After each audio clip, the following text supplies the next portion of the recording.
Hurmatlı cemaat, hurmatlı talabalar, biz buga çeyin fiqh sabaktan ibadat bölümünü ötkönbüz. Kısmul ibadat. Şariattın birincisi akaid bolsa, ikinci bölügü ibadat. Tarattın jol-jogosu, şartları, namaz, orozo, zeket, bulardı aytkanbız. Hac maselesi kalgan. Hac maselesi bul umraga, hajga bargandar köp bolup atat, sabaklar köp bolup atat, ошон үчүн biz bunu okubayбыз азырынча.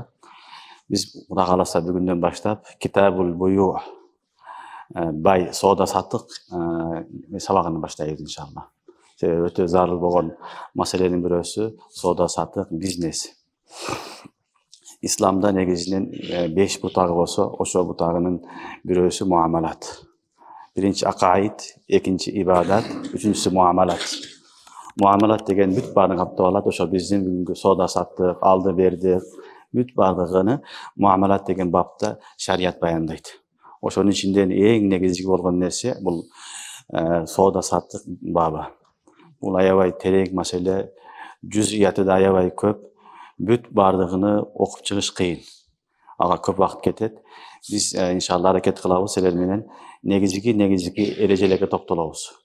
Негизги эрежелери топтолуп, ошо негизги эрежелерди жаттап түшүнсөңөр, көптөгөн жүзүят, көптөгөн маселелерди өзүңөр хал кыласыңар, өзүңөр чечсеңер болот иншалла. Ошого жардам бере турган негизги завабит, усул эрежелерди айтканга, окуганга аракет кылабыз. Аллах субханаху ва таала жеңил кылсын, товфик берсин, кабыл кылсын.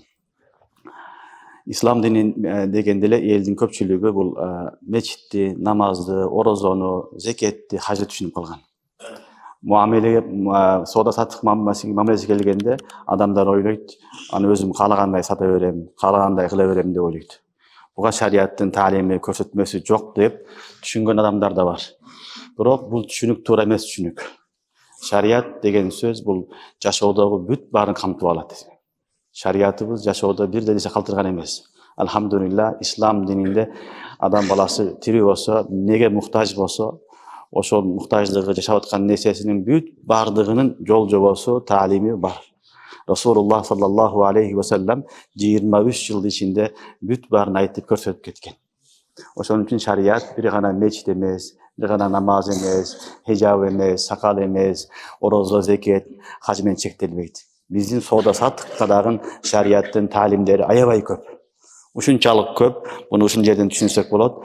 Fiqh Hanafi'de ötö жакшы bir kitap var. Ötö mu'tabar kitap Hidaya деген.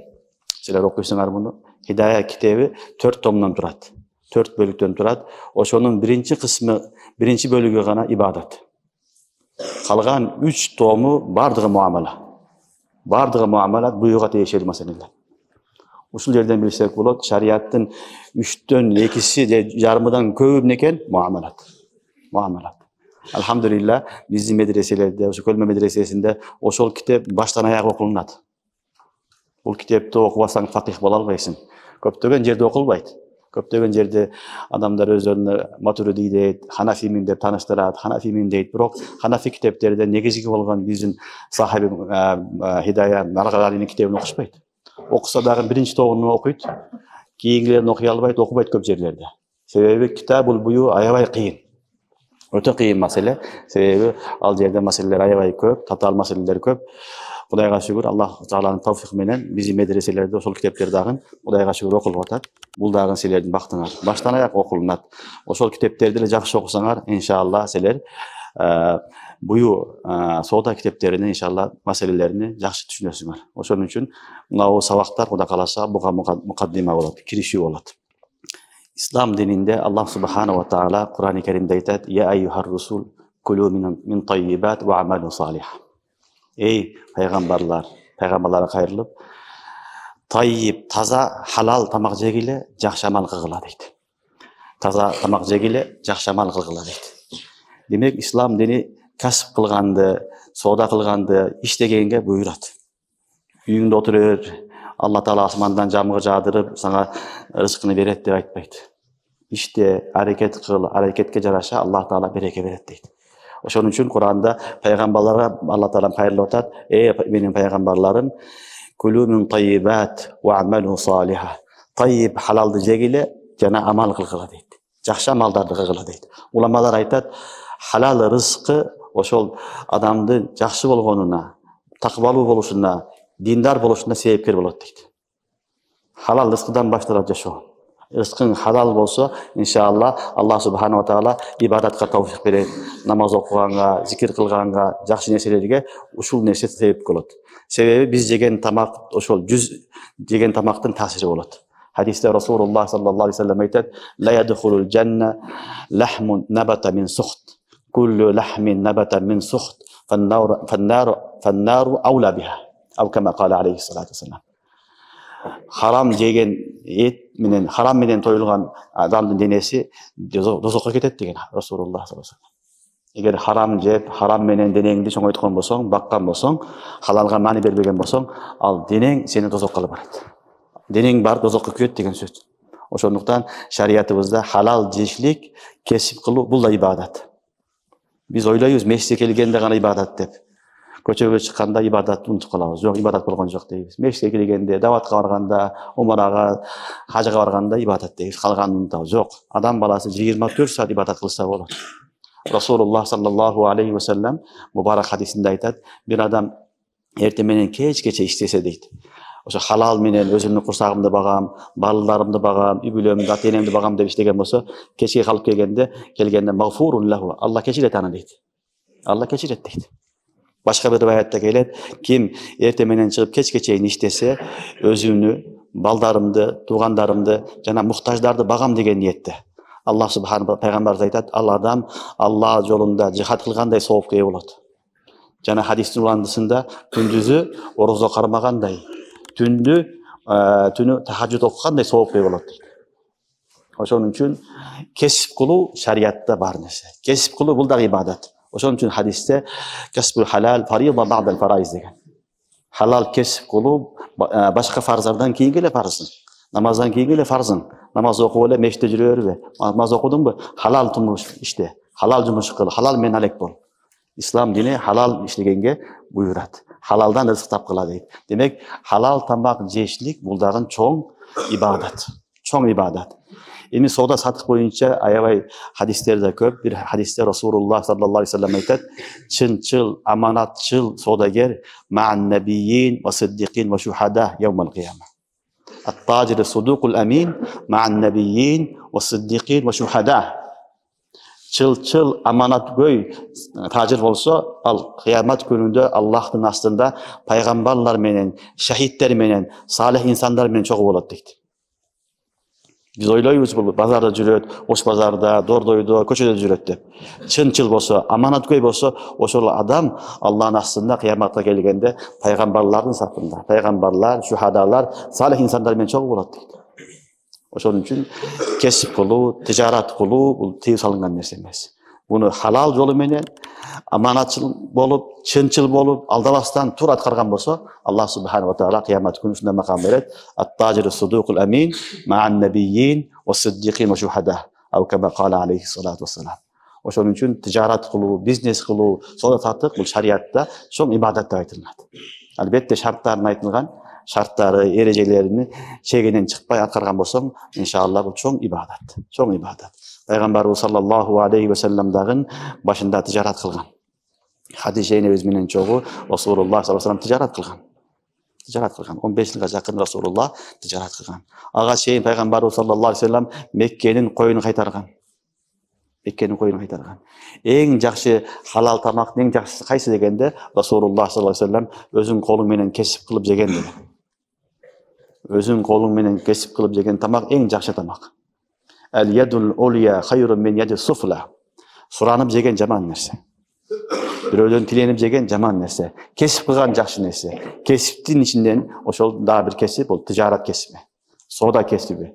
Соодагер болуп, бул дагы жакшы нерсе. Эгерде чынчыл соодагер болсо, Аллах субхана ва таала кыямат күнү пайгамбарлар, шахидтер менен чогуу кылат. Ошон үчүн соода маселеси шариятта өтө терең каралган. Эми бүгүнкү күндө мына азыркы заман, биз жашап аткан заманда соода тармагы өтө күчөп кетти. Интернет доорунда ушундай өсүп кетти. Азыр соода сатыктын түрү аябай көп. Адам башы жетпейт. Ушунчалык көп, түшүнбөйсүң. Бирок элдин баардыгы ошолорду сурайт. Сурап келгенде кимден сурайт? Аалымдардан сурайт. Ушул соода туурабы, туура эмеспи деп. Демек эл билет, ишенет, ислам дининде ар бир жаңы нерсе пайда болсо дагы анын жообу бар экенине эл ишенет. Ошон үчүн сурайт. Башка бир попко барып, же башка бир динсиз адамга барып, же башка жерден сурабайт. Мусулман халал жумуш кылам деген адам мусулманчылыкта ушунун жол жобосу барбы деп сурайт. Демек ислам динибиз, шариятыбыз бүткүл баарын камтып алат. Бул кыяматка чейин берилген дин. Кыяматка чейин адамдын не зарылчылыгы болсо, Аллах субхана ва таала дин менен аны камсыз кылган. Дин ага жооп берет, алхамдулилlah. Динибиз ислам дини ушундай дин, кыяматка чейин кандай жаңы маселе чыкпасын. Айга чыгабы, башка жака барабы, суннасына кирип кетеби, шариаттын көрсөтмө жолу бар. Ошон үчүн бүгүнкү күндө жаңы заманбап бизнестер бар, соодалардын түрлөрү көбөйүп кетти. Аларга дагы фукахалар, уламалар, муштахиттер бүт баарын чечмелеп жооп берип койгон. Чечмелеп, кайсынысы жайыз, кайсынысы нажайыз, не негизинде жайыз болду, не негизинде нажайыз туура эмес, бүт баарын чечмелеп берген. Аларды чечмелеш үчүн биринчи мына ушул усулдарды жакшы билиш керек. Ушул усулдардын негизинде көптөгөн маселелерди биз хал кылсак болот. Кудайга шүгүр, азыр биздин мамлекетибиз, өкмөт башчылар, мамлекеттеги жетекчилер көпчүлүгү азыр ислам багытына кызыгып, ислам банкына аябай кызыктар болуп турган учур. Ислам банкы дүйнөдөгү эң алдыңкы банктардын бирөөсү. Башка банктар чарчады. Мына суд берген, суткорлук банктар бүт баары чарчат. Элдин баардыгы ислам багытына баратат, ислам банктарын көбөйткөнгө аракет кылып атат. Мамлекет башчылары дагы, башкалары бул жакшы нерсе. Ислам банкы деген эмне нерсе? Ислам банкы ушул тижарат, ушул бизнес. Ислам ушуну өтөт. Сен кылган ишиң, бизнесиң туура болсун дейт ушул. А башка нерсе эмес. Ислам банкдагы бүт бардык жол жобо эрежеси ушул эмне? Тижарат маселеси, соода сатык маселеси. Ушуну билсең, сен ислам банкын иштетесиң. Ислам банкы ушул тижараттын халал жолун жүргүзөт. Халал жол менен тижарат кыл дейт. Жөн эле акча берип коюп эле үстүнө пайда ала бербе дейт.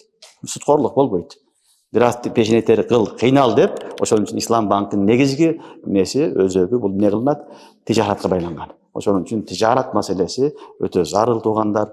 Күнүмдүк турмушта көп кездешет. Ошон үчүн биз Кудай кааласа бүгүндөн баштап соода саттык сабагына баштайбыз. Алла таалам жеңил кылсын, кабыл кылсын. Эң биринчи маселе Китабул буюда, ошол бай соода маселесинде биринчи биз байдын тарыфка токтолобуз. Бай деген эмне? Бай деген нерсе, соода деген нерсе эмне? Мубадалатул мал бил мал. Мубадалатул мал бил мал дегени бир мүлктү экинчи мүлккө алмаштыруу. Бир нерсени, буюмду экинчи нерсеге алмаштыруу. Мына ушуну бай деп айтылат лугатан. Лугатта, сөздүктө ушуну бай дейт. Бир буюмду экинчи буюмга алмаштырдың, ушул соода. Мисалы, мынау нерсени мен могу китепке алмаштырдым. Бул телефон, бул не? Өлкөдөн буюм. Мен буну бердим, буну тиге алды. Ушул соода. Мубадалатул мал бил мал дейт. Шариатта ошол жерде бит таразы деген нерсени кошуп койгон, ыраазычылыгы менен дейт. Ыраазычылыгы менен алмаштыруу деп айтылат. Эгер разы болбосо, ал соода болбойт. Ыраазычылык жолу менен алмаштырган болсо, бул соода болот дейт. Демек, лугатта мубадалатул мал бил мал некен? Бул бай деп айтылынат, соода деп айтылынат. Демек, малды малга дегени, товарды товарга же мүлктү экинчи мүлккө алмаштыруу ушул соода болду. Эми эгерде бир тарафтан мал болсо, мүлк болсо, буюм болсо, экинчи тарафтан эчтеке жок болсо, бул соода болбойт. Мен берип атам, экинчи тарафтан эчтеке алган жокмун. Буну уламалар айтат, соода болгон жок дейт. Эки тарафтан тең алды берди болуш керек, мүлк алмашыш керек. Алмашкан жок. Не болот десе, бул же мирас болот, мурас болот, же хиба болот, белек болот. Мисалы, белек кылганыңда бирөөгө хадия кылганыңда бересиң, ал алат. Бирок эчтеке бербейт ал. Сен белек кылдың, хадия кылдың алга. Буну шариатта соода дебейт. Буну не дейт? Хадия дейт. Бул белек кылуу деп айтылат. Же болсо мирас болот, мираста калат, атасынан калган мурасты баласына бөлүп берет. Баласы эчтеке бербейт. Бул дагы эмне болот? Бай болбойт. Бай болуш үчүн, соода болуш үчүн эки тарафтан, алуучу, сатуучунун тарафынан мүлктөр алмашыш керек. Бири-бириге өтүш керек, мүлккө ээ болуш керек. Ошондо гана соода болот. Эгер бири-бирине мүлк өтпөсө, эки тарафтан мал болбосо, анда эмне болот экен? же мурас болот, же хиба болот, ал бай деп эсептелинбейт. Түшүнүктүүбү? Майдын тарифи эмне экен? Малды малга, мал дегени товарды товарга же мүлктү мүлккө алмаштыруу. Эми мал деген нерсе эмне? Негизи бул термин мал деп колдонулат араб соода тилинде. Мен товар десек де болот, муну буюм десек де болот, мүлк десек де боло берет. Бул мал деген уламалар эң жакшы тарифи адамдан башка нерсенин бардыгы адамдын пайдасына жаралган болсо, ушунун бардыгы мал деп коет. Адамдан башка адамдын пайдасына жаралган нерсенин бүт бардыгы эмне экен? Буюм, товар, ал мүлк. Ушул тарифтин ичинде бүт бардыгын камтып алат. Дүйнөдө эмне болсо бүт бардыгы малга айланат. Бирок малдын экинчи шарты бар, мутакаввам деген шарты бар. Ошол нерсе шариатта жайыз болуш керек, мубах болуш керек. Ал нерсе буюм, бирок экинчи шарты, ал эмне шарты? Ал шариатка тыюу салынган нерсе болсо, ал да мал болбойт. Аны да сатканга болбойт. Аны дагы бизнес кылганга болбойт. Ошон үчүн мубадалатул мал бил мал дегени малды буюмду буюмга алмаштыруу, мүлктү мүлккө алмаштыруу дегенде, мүлк деген адамдан башка бүт бардыгы кирип кетет. Бүт бардыгын сатса болот, алса болот, бирок ал шарият уруксат берилген нерселер болуш керек. Эгерде шарият уруксат берилген нерселер болбосо, анда ал бай болбойт. Анда бай кээ бир учурда баатыр болот, кээ бир учурда фасык болот. Кыскасы шариаттагы тыюу салган нерсе болгон үчүн аны эмне деп коет? Бай болбоду деп айтылат. Демек эмне экен? Мубадалатул мал бил мал бит тарази. Эмне болду? Мүлктү мүлккө алмаштыруу ыраазылык жолу менен. Мүлктү мүлккө алмаштыруу ыраазылык жолу менен, ошол мүлк шариатта дагы мүлк болуп эсептелиши керек. Мүлк болбосо болбойт. Мисалга, шарап. Шарап бул мүлк кафырлар үчүн. Ичимдик, шарап, арак бул кафырлардын мүлкү. Мусулмандарга мүлк эмес. Ошон үчүн бул мүлк буюм, бирок шариатта да буну буюм деп эсептебейт, мубах эмес, пайдалаганга болбойт. Ошон үчүн буну сатканга болбойт. Сатканга болбойт. Бул не болду? Нажайыз харам ишке кирип кетти. Мал бил мал дегенде түшүнүңөрбү? Ал мал мутакаввам болуш керек. Мутакаввам дегени шариатта кыймат баасы бар деген сөз. Гайры мутакаввам дегени баасы жок деген сөз. Аны шариат баалабайт, аны сатканга болбойт деген сөз. Ошон үчүн бир нерсени экинчи сатканда ал нерсе сөзсүз түрдө шариат уруксат берген жол менен колдонушулук мүмкүн болгон нерсе болуш керек. Бул не болду? Эгерде мутакаввам болбосо, бул дагы дурус эмес. Кээде мал болот, бирок ал кичинекей мал болот, баягы тажырлар мал деп эсептелбейт. Андай бай болбойт. Мисалы, бир даана буудай, мал, буюм, бирок шариатта аны сода дебейт. Бир даана буудайды экинчи даанага сатып атасың, алмаштырып атасың. Буну не дейилбейт? Сода дейилбейт. Сода болуш үчүн жок дегенде, ягда жарым килограмм, жарым саадам биякта кошулуш керек мисалы. Ошон үчүн кичинекей болсо, ал дагы эсепке алынбайт. Эгерде гайры шарий болсо, ал дагы эсепке алынбайт. Түшүнүктүүбү? Демек шариат тыюу салган нерселердин бүт бардыгы мал деген тарифке кирбесе, ал бүт бардыгы харам. Арак, шарап, хензир, чочко, адамдын денеси, адамдын каны, бүт бардыгы харам. Буларды шариат уруксат бербейт, сатканга болбойт. Ошон үчүн адам баласы денесин сата албайт.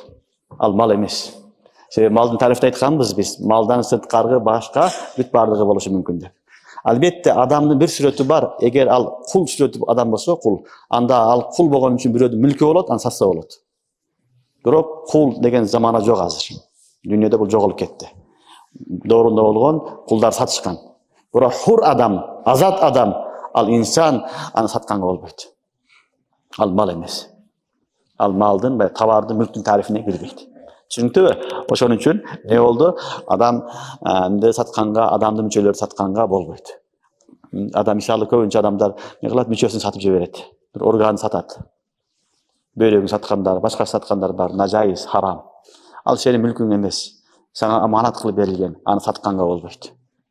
Кээ бир адамдар канын сатат, нажайыз болбойт. Кан сатканга да болбойт. Бул шариатта харам. Дамы масфух, мейта, хинзир, бүт бардыгы булар харам, нажас. Ошон үчүн булар сатканга болбойт, булар гайры мутакаввам нерсе. Түшүнүңөрбү? Ошон үчүн мубадалатул мал бил мал дегенде билип алсаңар, эрежени эле көптөгөн маселени өзүңөр чечесиңер. Некен малды малга алмаштыруу, товарды товарга алмаштырганда, ал товар мүлк болуш керек, мүлк болгондо дагы шарият уруксат берген мүлк болуш керек. Шарият уруксат бербеген болсо, анда эмне болбойт? Ал нерсеге уруксат сатканга болбойт, алганга дагы болбойт. Мисалы, өлүмтүк, кан, адамдын мүчөлөрү, органдары, булар сатканга болбойт. Алла вактылуу берген, аны сатканга болбойт. Албетте, кан маселесинде уламалар айтат, эгерде бир адам катуу ооруп аткан болсо, аны сакайып кетиш үчүн кан керек болуп атат. Эч ким жардам катары кайрымдуулук кылып кан бербейт, даяр эмес. Сатып алганга мажбурсуң, сатып албасаң анын жашоосу өлүмдө турат. Өлүм төшөгүндө же оор бир зыян жетиши мүмкүн. Мына ушундай учурларда уламалар сатып алса болот дейт. Бирок ошондой дагы тигиги сатканга болбойт. Тиги бирок сатам десе, мажбур бирөөнүн жанын сактап калуу үчүн сатып алса болот. Бул эң айласы жок учурда гана. Башка учурларда сатканга болбойт. Адамдын мүчөсү, каны башкасын сатканга болбойт. Албетте бирөөгө жардам катары жардам берем десең, шарият уруксат берет. Кан жардам кылам десең, уруксат берилет. Түшүнүктүбү? Анан бул мал дегенде ушундай түшүнүп алыш керек. Малдын тарифинде мал болгон нерсе мүлк, баягындай көзгө көрүнүшү да шарт эмес. Көзгө көрүнүшү да шарт эмес. Кээ бир нерселер бар азыр заманада көзгө көрүнбөйт, бирок сатабыз аны. Мисалы, мына свет. Светти өкмөт сатат, фирмалар алып сатат, башкалар сатат, көзгө көрүнбөйт. Ошон үчүн айын болушулугу, бир нерсе зат болушулугу, анын денеси болушу шарт эмес. Мүлк мал дегенде, түшүнүңөрбү? Бул дагы мал, газ дагы мал, свет дагы мал. Газ сатабыз, свет сатабыз, көзгө көрүнбөйт, сатабыз. Сатканга туура келет. Ошон үчүн мал деген тарыф инсандан башка, инсандын зарылчылыгына, маслахатына жаралган нерсенин бүт бардыгы шарият уруксат берсе, аны сатса болот деген сөз. Буга түшүнүңөрбү? Демек, мал деген сөз эмне экен? Бул мүлк, адамдын мүлкү, ошол мүлктү, бир мүлктү экинчи мүлккө алмаштыруу ыраазычылык жолу менен болсо, мына ушуну шариятта эмне деп айтылат экен? Мал деп айтылат, аны сатса болот дейт. Малдын тарыфында айттык, эки жактан алмаштырсын деп. Эгер бир тарафтан берип, экинчи тарафтан жок болсо, ал эмне болбойт? Соода болбойт. Соода эмес, ал же хиба болот, же мурас болот. Экинчи сүрөтү бар. Экинчи тарафтан эмне болсо, манфаат болсо, кызмат көрсөтсө, бирок бирдеке бербесе, аны ижарат деп айтылат. Ал ижара болот, ал соодага кирбейт. Ал сооданын бир түрү ижара болот, бирок байга кирбейт. Түшүнүңөрбү? Мисалы, эмне кылды? Бирөө машинасын берип атат, экинчи тараф ижарага алып атат. Ал эмне кылат? Ижарасын төлөп турат, манфаатын гана пайдаланган үчүн, анда ал эмне болот? Аны ижара деп айтылабыз. Түшүнүңөрбү? Эгерде вактылуу берип кайтарып алса, ижара болот, жария болот. Эки тарафтан болсо бай болот, соода болот. Бир тарафтан берип, экинчи тарафтан бербесе, хиба же мурас болот. Кийинки маселе дагы бүгүнкү жаңы чыккан маселелер, ушу малдын мүлк болуш керек дегенден бир нерсени билип алгыла, жаңы чыккан маселелер бар. Мисалы, хукукул мужаррада. Хукукул мужаррада деген маселе бар. Хукукул мужаррада дегени жекече адамдарга берилген укуктар болот. Ошол жекече укуктарды сатса болобу деген маселе бар. Жекече укуктарды сатса болобу деген. Мисалы, шариятта хакку шуфа деген маселе бар. Хакку шуфа дегени бир адам үйүнү сатса, жерин сатса, эң биринчи ошол жанындагы кошунасынын хакысы бар. Кошунасы алганга биринчи акысы ошонуку. Мен аламын десе, башкага сата албайт. Себеби ал өзүнүн үйүнү чоңойтушу мүмкүн, баласын алып келиши мүмкүн, өзүгө зарылчылык болушу мүмкүн. Шарият ошону эске алганда хакку шуфа деп хукук берген. Бир адам жерин, үйүн сатса, жанындагы кошунасы биринчи алганга акысы бар. Буну хакку шуфа деп айтылат. Шуфа акысы, укугу бар. Эми бир адам укуктан пайдаланып жерди алса болот. Бирок жерди алгысы келбесе, бирок ошол хакты сатып берсе болобу деген маселе турат. Ушул хакты сатса болобу деген сөздү хукукул мужаррада деп айтылат. Түшүнүңөрбү? Жекече укуктар булар. Бул буюм эмес, мүлк эмес, бирок укук, бирөөнүн акысы. Шарият айтат, мындай хукук сатканга болбойт дейт. Себеби биз баягы соодада товар дегенде, мүлк дегенде мен айтканбыз, ал жерде мал мунтак болуш керек, ал мүлк болуш керек дегенбиз. Түшүнүктүбү? Бул жөн эле акысы анын. акысы, анын мүлкү эмес, акысы, ошон үчүн аны сатканга болбойт. Hakkı şuf anı satkanга болбойт. Ошого окшогон бир нече укуктары бар, аны сатканга болбойт. Мисалы, дагы бирөөнү айтатыган болсок, бирөө китеп жазды. Анын китептин автору. Ошол авторлук сатса болобу деген маселе турат. Бирөө бир журнал чыгарат, ошол журналды авторлугу сатса болобу деген маселе турат. Ушулардын бардыгы ушул азыркы мубадаратул мал, бил мал дегенден чыгарылатыган маселелер. Түшүнүктүүбү? Маселелерге ишара кылып айтып атам бардыгына. Эми бул хукукул мужаррада, китепти сен жаздың авторусун, ал китеп сатсаң болот, бирок баягы эмени сатканга болбойт. Авторлук акын сатканга болбойт. Жөн акың ал. Ал буюм эмес. Бирок уламалар айтат, ал нерсени китеп менен таби кылып, китеп менен кошо сатса болот. Түшүнүктүүбү? Эми китеп сатасың, китеп менен кошо ошол авторлугун өткөзүп бересиң ага. Китепти кымбатыраак сатасың эми. Мындан кийин сен чыгарасың, мына басып чыгара бер деп укукту бересиң. Анда эмне болду? Китепке таби болуп, китеп менен чогуу сатса жайыз. Түшүнүңөрбү? Китеп менен чогуу кете берет хукук. Жекече гана сатканга болбойт. Ошондой эле бүгүнкү күндө көптөгөн чоң фирмалар бар. Алардын баягы аттары бар. Аттары дүйнөгө таркалган, бренд болуп калган аттары бар. Алар сатат ошону. Элдер сатып алышат. Себеби анын буюм чыгарган буюмдарын элдер алат. Бизнесин жакшы жүрөт. Ал дүкөндү сатып алгандар болот, ал ишкананы сатып алгандар болот. Булар да ушундай. Алардын өзүнү сатып алганга болбойт, аны ошол ишканасы менен чогуу, аны фирма менен чогуу, дүкөнү менен чогуу сатып алса жайыз. Болбосо болгону ал хукук, аны акы. Ошол гана чыгарат, башка чыгара албайт, анын укугу болуп атат. Түшүнүктүбү? Укугу гана ал, укукту өзүн сатканга болбойт, укукту товар менен кошуп туруп сатып берсе болот. Түшүнүктүбү? Ошол үчүн бүгүнкү күндө чоң бизнесмендер, чоң ишканаларды, дүйнөдөгү белгилүү бренд болуп калган нерселерди сатып алышат. Себеби ал ошол товары менен, баягы заводу менен, фирмасы менен чогуу сатып алат. Анан иштете берет, товар аз эле болот, тиги атын сатып алат кымбат бага, бул жайыз. Ал эми финафсихи өзү баягы ат сатканга болбойт. Себеби хукукул мужаррада, ал болгону сен акың, шарият берген акың бар, бирок аны сатканга болбойт. Сатыш үчүн буюм баягыдай болуш керек, махфуз болуш керек, буюм болуш керек, мүлк болуш керек. Деги бир гана укук болгон үчүн уламалар жок, аны сатпа, бирок бирдеке менен чогуу сатсаң болот, болбосо болбойт дейт. Буга түшүнүңөрбү? Демек, эмне болду? Мал дегенде түшүнүп алдык, ал шариятта шарият жол берген болуш керек. Жана анан пайдаланыш мүмкүн болуш керек. Ушундай нерсе болсо, аны мал дейбиз, аны мүлк, товар дейбиз. Товарды товарга алмаштыруу эмне болду? Бул соода деп айтылат. Ошон үчүн шариятта туура келбеген нерселер болуп калса, харам нерселер болсо, ала сатканга болбойт. Себеби шарият аны товар же мүлк, буюм деп эсептебейт. Башкалардын акысында дининде ал буюм болушу мүмкүн, бизде буюм эмес, болбойт. Ошон үчүн кайра айтам, хамыр, хензир, арак, шарап, чочко, кан, адамдын азалары, мүчөлөрү, органдары бүт бардыгын сатканга болбойт. Себеби шариятта мунун баасы жок, гайр мутакаббам дейт, ал сатканга болбойт. Түшүнүңөрбү? Ушул эрежени билсеңер, көптөгөн маселелерди өзүңөр иншалла чече бересиңер. Дагы бир маселе, өлүп калган жаныбардын терисин сатуу. Өлүп калган жаныбардын терисин сатуу. Өлүп калган жаныбардын терисин саткан да болбойт. Бул дагы мал эмес, товар эмес, мүлк эмес. Мисалы, эмесең өлүп калды, нерсеси өлүп калды, аты өлүп калды, же бар кымбат баалуу нерсеси өлүп калды, анан сойду дагы сатып бер терисини. Шарият харам дейт, нажайыз дейт. Түшүнүктүбү? Албетте аны өлүп калгандан кийин, аны кесип алып, аштап, тазалагандан кийин, ашталгандан кийин, дабагаттан кийин сатса жайыз. Кабла дабага ашташтан алып сатканга болбойт.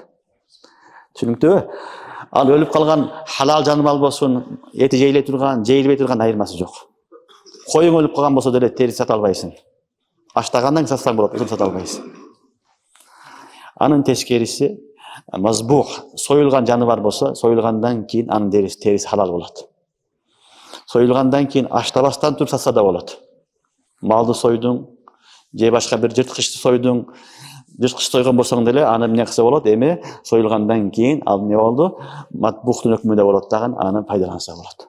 Союлган малдын терисини кабла дабага ашталыштан алдын сатса да болот. Эгер өлүп калган болсо, ал мейте болот. Анын терисини, аны башка жерлерин сатканга болбойт. Себеби ал некен харам, андан пайдаланганга болбойт. Дабагаттан кийин гана болот. Ага чейин аны пайдаланганга болбойт. Бирок териде инсан менен хинзирдин териси истина кылынган. Экөөнүн териси эч качан сатканга болбойт. Адамдын терисин сатканга болбойт. Адамда айттык, бул мукаррам деп. Валакад каррамна бани Адам. Аллах айтат. Эң мукаррам инсан, кымбат баалуу инсан, Аллахтын астында бир инсан, адамдын баласы. Ошон үчүн инсанды сатканга болбойт, анын мүчөсүн колдонгонго болбойт, аны терисин сатканга да болбойт. Харам. Экинчиси хинзир. Бул najasul айн биздин мазхабта. Хинзирди териси эч качан таза болбойт. Аны аштасаң да, жуусаң да, башкача кылсаң да, химикат менен балабаттар кылсаң деле ал харам болуудан калат. Хинзир анын терисин дагы колдонгонго болбойт. Андан башка жаныбарлардын бүт бардыгынын терилерини ашталгандан кийин колдонсо жайыз. Кабла дабагат өлүп калган болсо, анда аларды колдонгонго, эмне кылганга, сатканга уруксат берилбейт, себеби ал харам бойдон калат. Ошондой эле бир жаныбарды бутпарас, мушрик, муртат, же акылы жок адам, жинди адам, же жаш бала сойгон болсо, же бир мусулман атайлап бисмилла, Аллаху акбар дебей айтпастан союп койгон болсо, бул жаныбарлар да харам болот. Буларды дагы терисини колдонгонго болбойт. Бул жерде союлуп атат. Көрдүңөрбү? Бирок сойгон адам ахл эмес. Ал мушрик, муртат, ал мажуси, бутпарас союп атат. Анын сойгону да эске алынбайт. Ошон үчүн анын сойгон малыдан кийинки терилерин да сатканга болбойт. Ошондой эле жинди адам союп атат, эчтеке билбейт. Жаш бала союп атат. Же болсо мусулман атайлап бисми Аллах бар айткан жок. Анын дагы териси халал эмес. Түшүнүктүбү? Ал майтан өкмүндө болот. Ошон үчүн андай терилерди сойгон болбойт. Ошондой эле хажга баргандар, умурага баргандар билет, мына ихрам абалында худудул харамда союлган малдар. Эми вахши жаныбарларды сойгон болсо, шарият тыюу салынган, аларды дагы сойгон болсо, ал да харам бойдон калат. Анын дагы терисини пайдаланганга болбойт. Түшүнүңөрбү? Ошон үчүн тери эки жол менен таза болот. Биринчиси дабагат деген аштоо жолу менен, экинчиси союу жолу менен, мууздоо жолу менен. Эки жол менен не болот? Таза болот. Бирок кээ бир учурларда союп аткан адамдар, муздаганда ахыл болбогон үчүн алардын малы дагы териси дагы харам бойдон кала берет. Түшүнүп атасыңарбы? Алар кайсылар? Мушрик, муртат, кафир, мажуси, динсиз адамдар сойгондор, ал муртат бойдон калат, харам бойдон калат, анын териси халал болбойт. Башка учурларда эмне болот? Ал териси соёр менен халал болуп кетет. Сойгондо эгерде жырткыч хайванды сойсо деле анын териси халал болуп кетет. Эме халал болот. Аны эмне кылса болот? Пайдаланса болот, сатса болот. Ал мал мутакаввамга айланат. Эми жаныбарларга келе турган болсок, жаныбарларда хинзирден башка бүт бардыгын сатса болот. Сатса да болот, сатып алса да болот. Ит, жолборс, арыстан, маймыл, аю, карышкыр, хаттал хирра, мышыкка чейинги бүт бардык нерселерди эгер зарычылык болсо сатып алса, сатса жайыз. Шарият уруксат берет.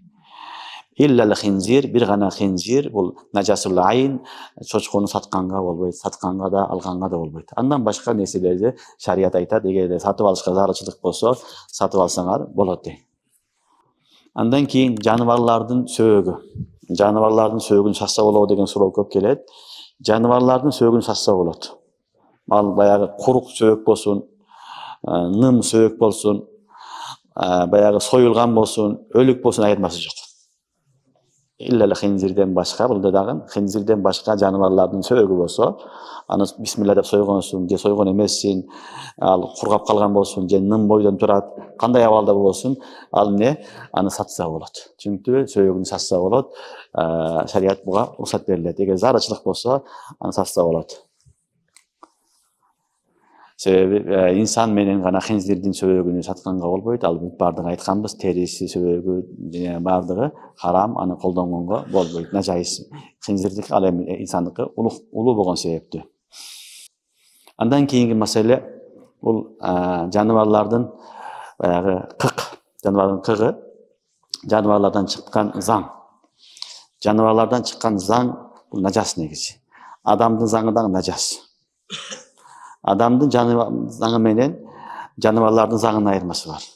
Жаныбарлардын заңы кыркты, адамдар, дыйкандар жер семирткич катары колдонот.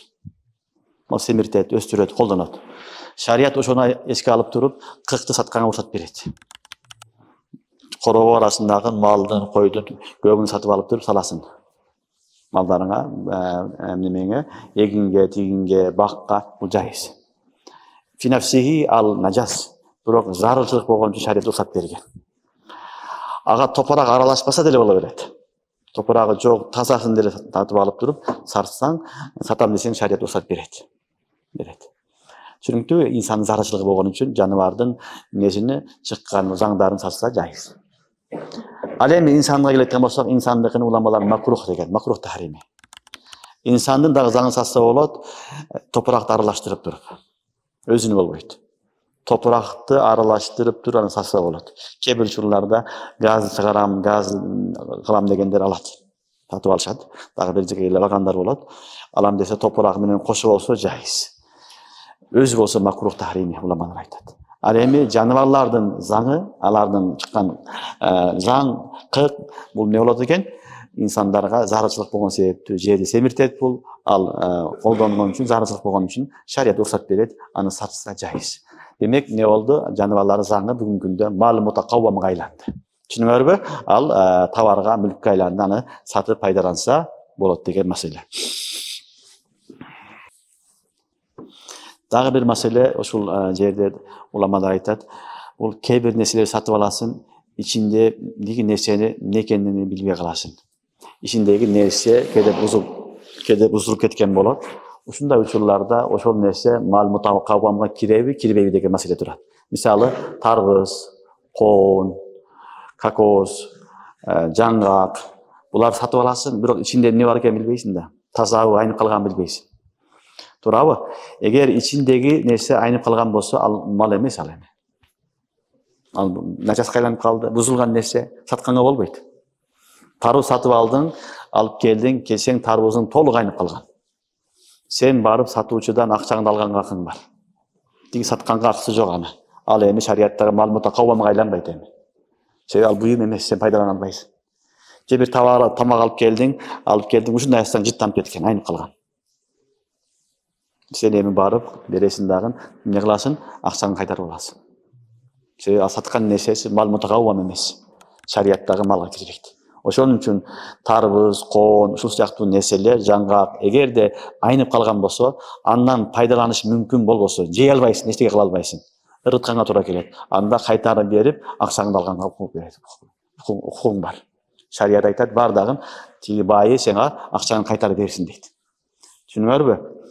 Эгерде ал нерсени пайдаланыш мүмкүн болсо, анда кайтарып бере албай каласың, анда пайдаланып туруп, ошол айыбыны кемитип калсаң болот. Мисалы, жаңгак сыяктуу нерсе. Жаңгакты алып келдиң, аны чактың. Түч чыгып атат, эчтекеси жок. Же жарымы жарактуу, жарымы жараксыз чыгып калды. Кайтарып берейин десең, кайтарып бере албайсың эми. Себеби ал айыптуу болуп калды. Сага таза жаңгак берген. Кайтарганда сынык жаңгак берип атасың. Эми бул учурда шарият эмне дейт? Эми канча айыбы болсо, ошол айыбын кемитип каласың дейт. Ушунча алды, 10 килограмм айып чыкты, жарымы чыкты, жарым жарабады, жарымдын акчасын мага кайтарып бер десе болот. Эгер бардыгын алам десе өзүнүн ыктыяры. Жоксо жарымын берсе, кайтарып алганга акысы бар. Түшүнүңөрбү? Акысы бар, себеби бул буюм эмес да, буюм эмес. Бирок коон тарбызда билип алгыла, коон тарбызда жакшы чыкпай калды, ширин чыкпай калды деп кайтарып бере албайбыз. Ал айып эмес, аны ал да билбейт да. Түшүнүңөрбү? Такыр пышпай калган болсо, же бузулуп айнып кеткен болсо, аны кайтарып бере аласың. Бирок мен каалагандай чыкпай калды, ширин эмес экен, даамы жакшы эмес экен, мага жакпады деп кайтарып бере албайбыз. Түшүнүңөрбү? Албетте бузулуп кетти, мал мутакаввам деңгээлден наракка өтүп кеткен болсо болбойт. Ошондой эле жумуртка, тукум, жумуртка алдың, алсаң, ал жумуртка айнып калган. Чөжө болуп калган ичинде. Жегенге болбойт. Ал мал мутакаввам эмес. Ал начаска айланып калды. Ыргытып бериш керек. Эми барасың дагы кайтарып аласың акчаң. Түшүнүктүбү? Демек, ушундай нерселер анын ичиндеги бирдекенин ичинде болот, аны билбейсиң, алгандан кийин пайдаланасың, алгандан кийин ичиндеги нерселер не болсо, фасид болгон болсо, бузулган болсо, пайдаланыш мүмкін болбой калган болсо, шариаттагы мал мутакаввам дегенге кирбейт ал. Ал товар мүлккө кирбейт, аны сатканга болбойт. Ошон үчүн кайтарып берип, мүлкүңдү кайтарып аласың, акчаңды кайтарып аласың. Түшүнүп атасыңарбы? Демек, мал мутакаввам деген бул термин аябай чоң термин. Бул ушундай нерсе, көптөгөн маселенин бүт бардыгын ушунун негизинде фукахалар чечип келген. Ошон үчүн сатылып аткан буюм, мүлк, не болсун, мүлк болсун, жана шарияттагы мубах болгон нерсе болсун. Андан пайдаланыш мүмкүн болушун, аны сакташ мүмкүн болсун. Эгер ушул шарттары табылбаса, ал малга жарабайт, ошон үчүн сатканга болбойт. Демек не болду? Алдың 30 ана жумуртка алдың, бүт баары айнып калган. Ал сатканга болбойт, себеби мүлк эмес ал. Аны кайтарып бергенге туура келет. Түшүнүңөрбү? Кайтарып берилет дагы, ээсине эмне кылынат? Өзүнүн акчасыны өндүрүп алынат. Демек, бүгүнкү сабак ушу менен аягына чыгып атабыз. Кудай кааласа, шарияттагы соода деген сөз мубадалатул мал бил мал бит тарази, мүлктү мүлккө алмаштыруу. Бир тарафтан мүлк, экинчи тарафтан мүлк, ошол экөөнү бири-бириге алмаштырганы соода деп айтылат. Бул мутлак сооданы айтып атабыз байда. Себеби байдын аябай түрү көп. Иншалла окуйбуз. Негизинен байдын 3 түрү болот. Бай эки тарафтан тең акча болсо, берүүчү да акча, алуучу да акча, аны бай сарф дейт. Аны өкүмү өзүнчө. Эки тарафтан тең товар болсо, акча эмес, аны мукаяда дейт, аны өзүнчө. Бир тарафтан акча, бир тарафтан мүлк болсо, буюм болсо, мына ушунун бай соода мутлак деп айтылат. Биз азыр бай мутлактын түрлөрүн айтып атабыз. Түшүнүңөрбү? Шарттарын айтып атабыз. Ошон үчүн мына малды малга дегенде ошол не кылыш керек экен? Бир мүлктү экинчи мүлккө алмаштыруу, ыраазычылык жолу менен, ошондо гана ал бай болот, болбосо болбойт. Демек, мал деген маселени түшүнсөңөр, көптөгөн маселелерди билип алдыңар. Демек, харам деген шариятта тыюу салган нерселер мал деп эсептебейбиз, себеби шарият тыюу салган. Ал шариятта мутакаввам эмес. Ошон үчүн аны сатканга болбойт. Ал эми адамдын денеси, адамдын мүчөсү, органдар сатканга болбойт. Ал малга кирбейт дедик. Харамда кирбейт дедик. Калган бүт бардыгын жайыз жолу менен сатса болот. Түшүнүңөрбү? Субханакаллахумма ва бихамдика, ашхаду ан ла илаха илля анта, астагфирука ва атубу илейк.